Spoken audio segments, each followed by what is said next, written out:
नमस्कार विद्यार्थी मित्रांनो, स्वागत आहे आपल्या यूट्यूब चॅनल ज्याचं नाव आहे मोहित मोटिवेटेड एक्झाम चॅनल। आज आपण बघणार आहोत शिक्षक पदभरतीबद्दल आलेली एक नवीन अपडेट। ती अपडेट कोणती आहे, चला तर मग सुरुवात करूया व्हिडिओला। अपडेट अशी आहे, आता नोंदवा 50 जागांसाठी प्राधान्यक्रम।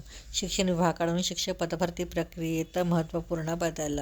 तुम्ही शिक्षक होण्याच्या प्रतीक्षेत असाल तर तुम्ही आता पदभरतीसाठी कमाल 50 जागांसाठी प्राधान्यक्रम नोंदविता येणार आहे।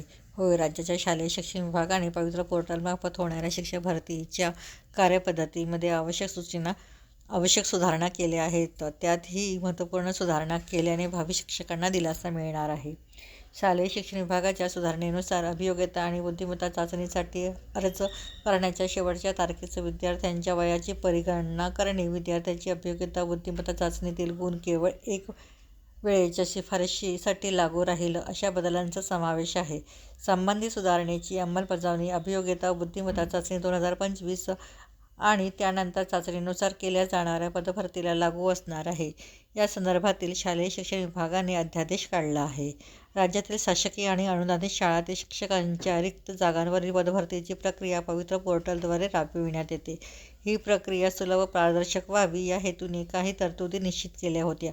काही तरतुदींमुळे या प्रक्रियेत अनावश्यक गुंतागुंत निर्माण झाल्याचे निदर्शनास आले आहे। त्यामुळे संबंधित तरतुदी रद्द करून त्याऐवजी सुधारित तरतुदी लागू करण्यास राज्य सरकारने मान्यता दिली आहे।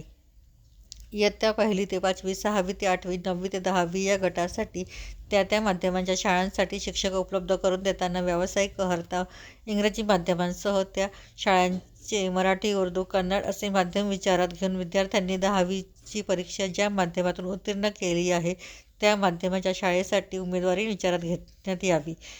1ली ते 5वी या गटासाठी सेमी इंग्रजी विषयांसाठी व्यावसायिक अर्हता इंग्रजी माध्यमातून पूर्ण करण्याची अर्हता निश्चित केली आहे। त्या सामाजिक प्रवर्गासाठी असे विद्यार्थी उपलब्ध न झाल्यास अशा रिक्त राहणाऱ्या पदांसाठी नव्याने जाहिराती देऊन या विद्यार्थ्यांसह ज्या विद्यार्थ्यांची व्यावसायिक अर्हता इंग्रजी माध्यमातून पूर्ण केले नाही, मात्र 12वी विज्ञान किंवा BA, MA इंग्रजी किंवा BSc, MSc अशी अर्हता असलेल्या विद्यार्थ्यांना पात्र समजण्यास मुभा दिली आहे। पवित्र संकेतस्थळामार्फत पदभरती करून इच्छिणाऱ्या अनेक प्रशासकीय विभागांच्या पदभरतीसाठी सुधारित तरतुदी लागू राहणार आहेत। तर कार्यपद्धतीत सुधारणा घडून आणली आहे। ती कार्यपद्धती कोणती आहे ती बघूया।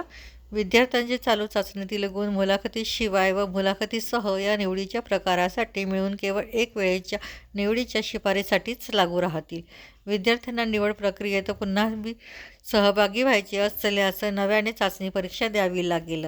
विद्यार्थ्यांना त्यांच्या अर्हतेनुसार मुलाखतीसह आणि मुलाखतीशिवाय या निवडीच्या दोन्ही प्रकारासाठी जाहिरातीतील पात्र असलेले सर्व प्राधान्यक्रम उपलब्ध होतील।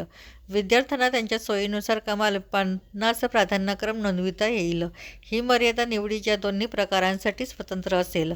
अभियोग्यता आणि बुद्धिमत्ता चाचणीसाठी अर्ज करण्याच्या शेवटच्या तारखेचे विद्यार्थ्याच्या वयाची परिगणना करण्यात येईल। तर ही होती शिक्षक पदभरतीबद्दल आलेली एक नवीन अपडेट। अशाच नवीन अपडेट बघण्यासाठी व्हिडिओला लाईक करा, कॉमेंट्स करा, जास्तीत जास्त व्हिडिओ हाईप करून शेअर करा आणि चॅनलवर जर नवीन असाल तर चॅनलला सबस्क्राईब करायला विसरू नका।